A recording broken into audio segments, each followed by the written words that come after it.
When judging a video game, one main factor strikes me as more important than the others in terms of my enjoyment. That factor would be atmosphere, and specifically the two central components that create atmosphere, being scenery and music. Now, this video isn't going to be like an in-depth study on how atmosphere affects the human brain in positive ways. It's more of just a discussion of how they play into my personal experience with games. Don't be surprised if a lot of this is Nintendo-based, because that's most of what I play.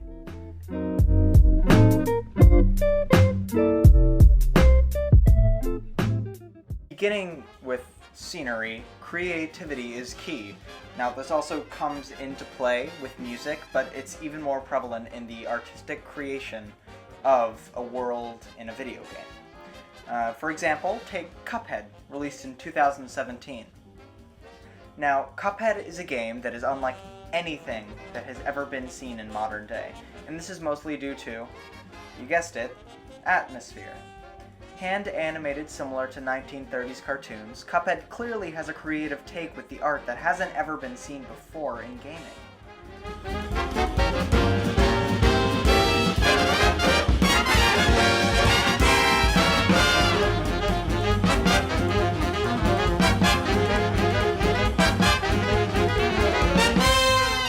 In contrast to this, take something like Uncharted 4, releasing back in 2016. A gorgeous looking game. I mean, its graphics are fantastic, but what's the inspiration? I can of course appreciate the time and effort game developers put into certain games, whose goal in terms of art is to make it as realistic as possible, such as Uncharted 4, Grand Theft Auto, or even the Last of Us series, just to name a few. My main issue with these sort of games, though, is that in terms of art direction, there's nothing groundbreaking about them. Now, this isn't a rant on any of these games. In fact, they're incredible games. However, when it comes to the atmosphere, and specifically here where we're talking about setting, they don't do anything new that adds to the existing medium in terms of scenery. Let's take a game that I love deeply and have played extensively, Insomniac's Spider-Man PS4. Spider-Man, like many other big-budget games, has a huge scale and is extremely polished. The gameplay is engaging and fun, and the story is interesting. But there is an issue. It doesn't add anything new to the world of video game scenery, just like the games I mentioned previously. And I love New York, in real life and in the game. And I'm assuming that the team that worked on Spider-Man didn't want to do anything more, but once again, it falls into a similar pitfall to the earlier mentioned games.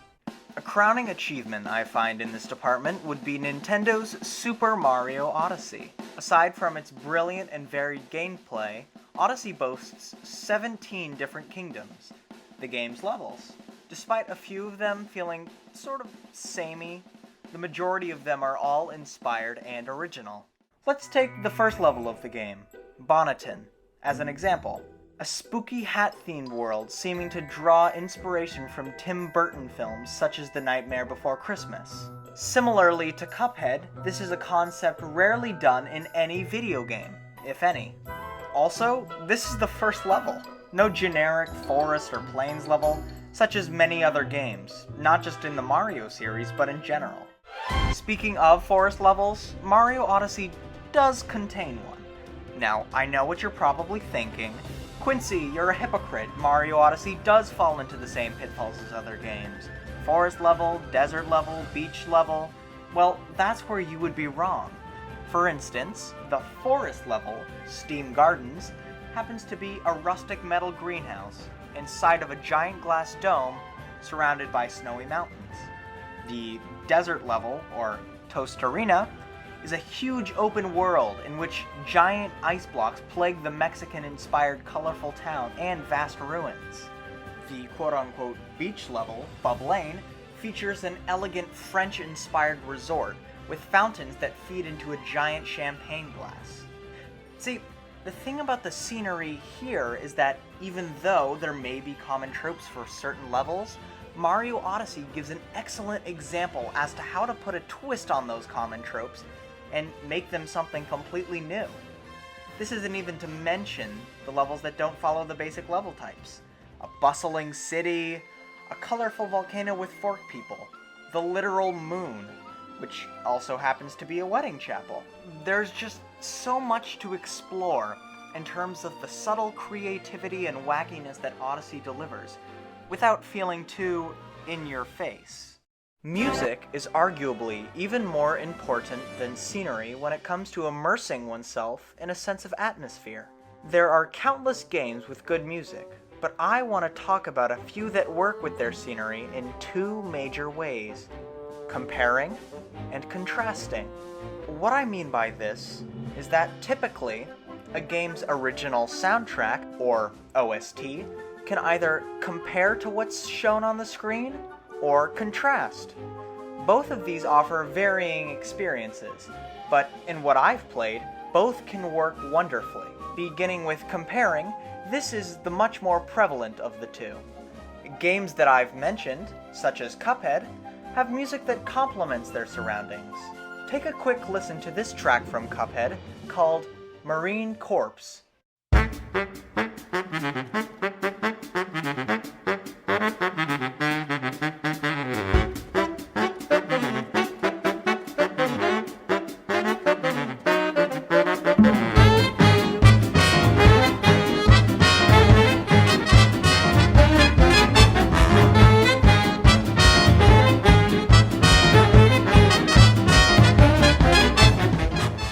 Even in Mario Odyssey, each of the kingdoms have a designated theme specific to their locale, like New Donk City.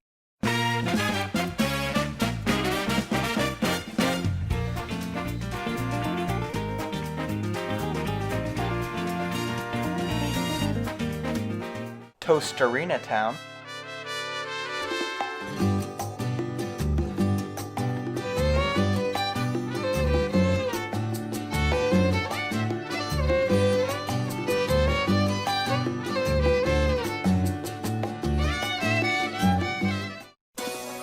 Or Peronza Plaza, just to name a few.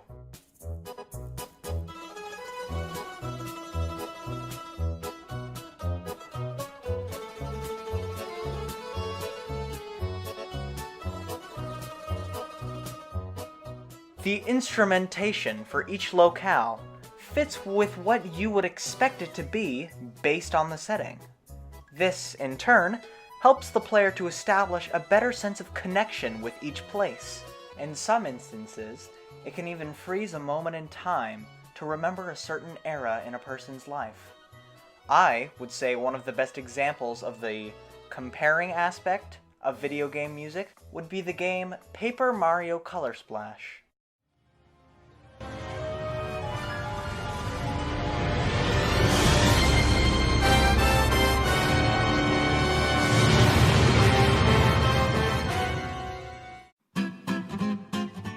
An albeit controversial game, Color Splash manages to encapture a very particular set of themes that make this game stand apart majorly. Many of the game's themes are remixed multiple times. For example, one of the main themes, Port Prisma, has 4 different variants, each of which utilizing different instruments.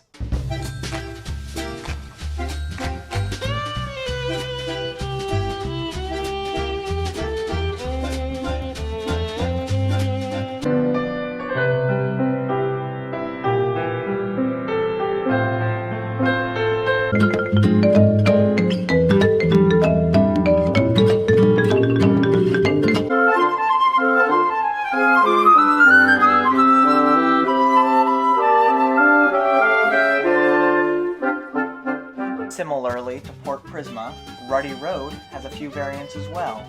In fact, Ruddy Road is a remix of the main Mario theme. This technique is used all across the game. Repeating a theme in different variants or certain areas of the game helps correlate that part to the player. And in the case of Color Splash's jazzy, upbeat, and fast-tempoed soundtrack, it definitely lends itself well to the brightly colored papercraft world of the game. Contrast is a bit more difficult to dissect than comparison. It happens to be a lot less common in games, and is much more risky. However, if it works, the payoff is major. An example of this would be Super Mario Odyssey's Steam Gardens, or Wooded Kingdom theme, which is currently playing. Now, this is only one level of the game, so a better illustration of this technique would be Ubisoft's Mario & Rabbids Kingdom Battle from 2017. Typical Mario games utilize a more jazzy soundtrack to accompany their games, while Rabbids games are typically more zany and unconventional, in both styling and music. Mario & Rabbids doesn't do either of these things. Similar to the departure the game took from either series, creating a tactical strategy grid-based shooter, Mario & Rabbids prides itself on its orchestral soundtrack, composed by the great Grant Kirkhope, well known for his composing on Banjo and Kazooie. Generally, a game from either series, or from the genre itself, wouldn't even take this approach to its music. But Kingdom Battle strives to do something different. It uses its orchestra to create a combination for a game that only Kingdom Battle has. I mean, listen to this.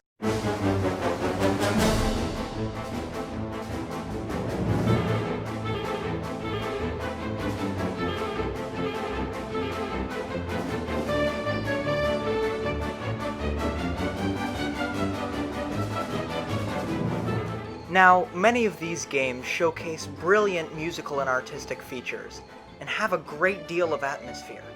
But when a game hits both of these aspects absolutely perfectly, we get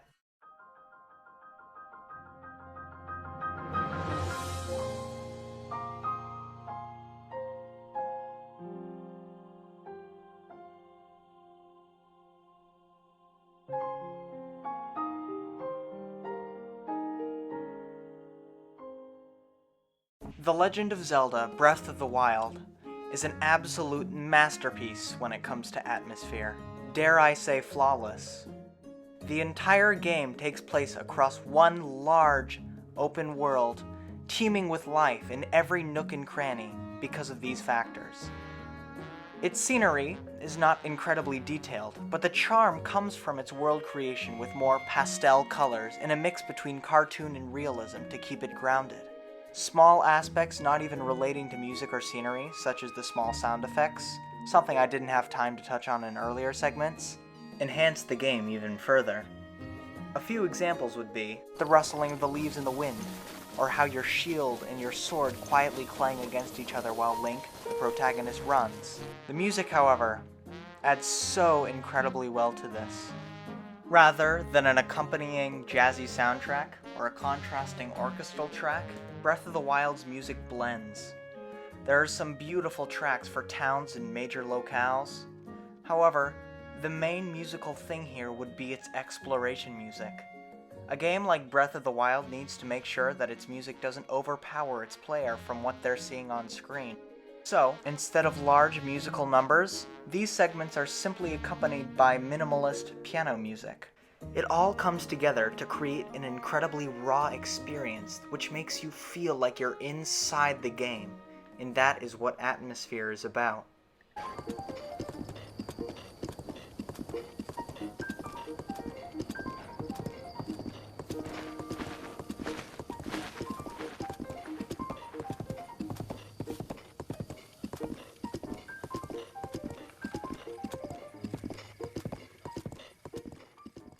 In addition to this, every major theme, whether it's a town or an exploring theme, includes a version of it at night.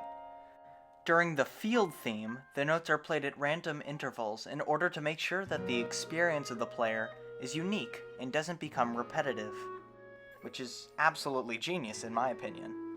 This all, of course, isn't too flashy, but it shows how absolutely brilliantly music and scenery can work together to create something that encompasses you in its world.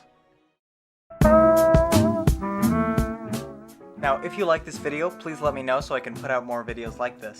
This is the first video I've made in this sort of format, so it might be a little bit rusty, but I enjoyed making it nonetheless. I love talking about this sort of thing, and I would love to do a more free-form discussion of sorts, diving a little bit deeper into more games, or, you know, just talking regularly. So let me know if that's something that would be cool to see.